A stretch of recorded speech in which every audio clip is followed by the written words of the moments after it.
જય ગુરુદેવ.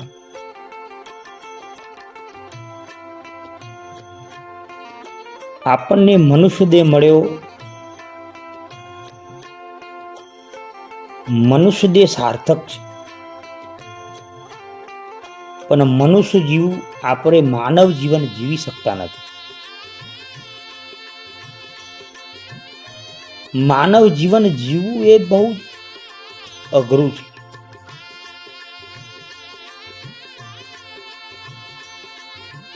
હમણાં બધું નવું ચાલી રહ્યું છે કે લગ્નની અંદર વેશભૂષા આપણે આપણા ધર્મને બહુ જ પાછો પાડી રહ્યા છે. આપણે સ્વયં પાછો પાડી રહ્યા છે.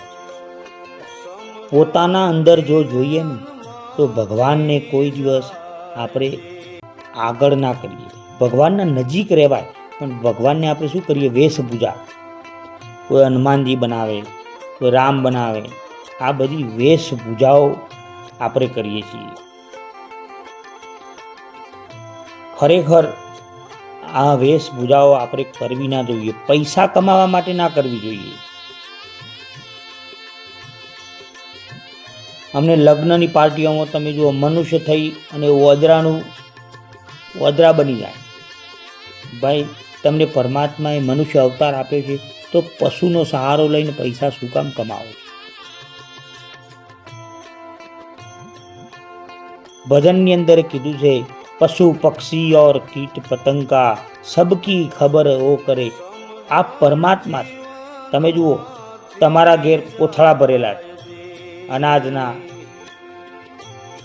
પશુના ત્યાં જુઓ, કોઈ પશુએ ચિંતા એની ખાવાની ઊંઘવાની કદી કરી નથી. પણ એક માનવ જીવન થઈ અને બધી ચિંતા આપણને. ચાલો, શું થશે? આટલું બધું હોવા છતાં માણસનું કેટલું આયુષ્ય? બહુ 60 વર્ષ, 70 વર્ષ, 80 વર્ષ. પણ એટલી બધી લલોપાત. તમે જુઓ, માણસ બસ ભેગું કરવાનું, આમ કરી લેવું, તેમ કરી લેવું. આ માનવ જીવન નથી. માનવ જીવન ભજનમાં રહેશો તો જ પરમાત્માની ઓળખાણ થશે, કે નહીં થાય. મનુષ્ય એટલો બધો સુંદર પરમાત્માએ બનાવ્યો છે.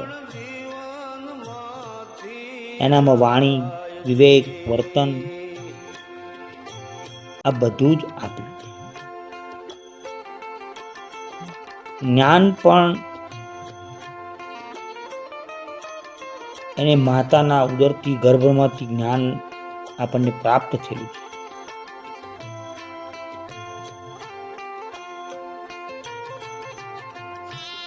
પણ જીવ આત્માને ભજન વગર કોઈ આરો નથી.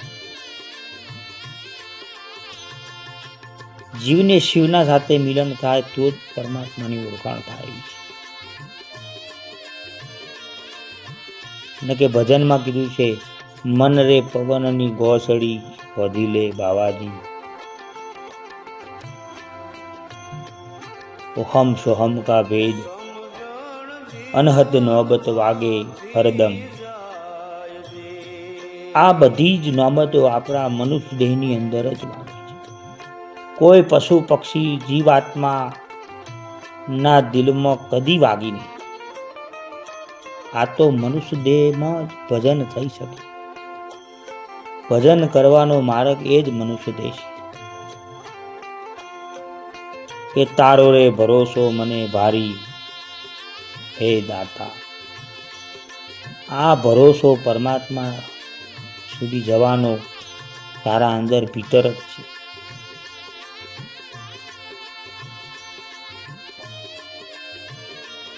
શું કીધું? પ્રકૃતિ સાથે જોડાયેલું રહેવું એ જરૂરી છે. માનવ જીવન પ્રકૃતિ સાથે જોડાયેલું રહે તો જ બરાબર. શું કીધું? કે કળાતે અજબ રચી કીર્તાન, એ તારી કળાનો નહીં પાર. કળાતે અજબ રચી કીર્તાન. હે રહેવાને માટે હે મેલ મજાના, એવા આપણને મેલ મજાના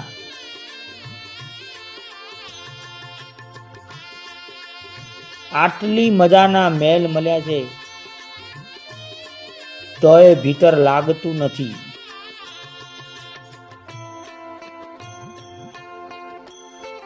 હે પુત્ર નારી પરિવાર ચડાતે અજબ રચી કીર્તન, હે કણાતે અજબ રચી કીર્તન.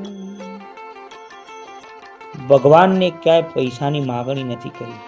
સૂર્ય તમને તેજ મફત આપે છે, પૃથ્વી પાણી મફત આપે છે. એક મણ ભૂખ્યાઓ તો 100 મણ કરી આલવાની તાકાત એ પરમાત્માની. પવન મફત, આ બધું મફત છે. એટલે પ્રકૃતિ સાથે જોડાયેલા રહો તો જ તમને જ્ઞાન થશે.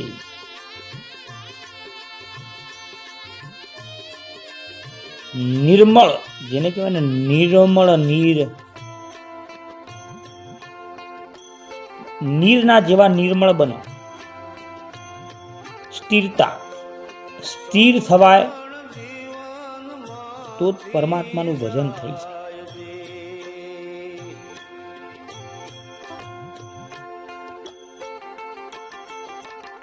સમજણ વિના કોઈ વસ્તુ મળે એવી નથી.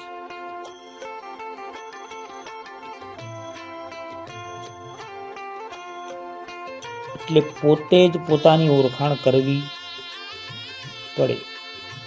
જય ગુરુદેવ.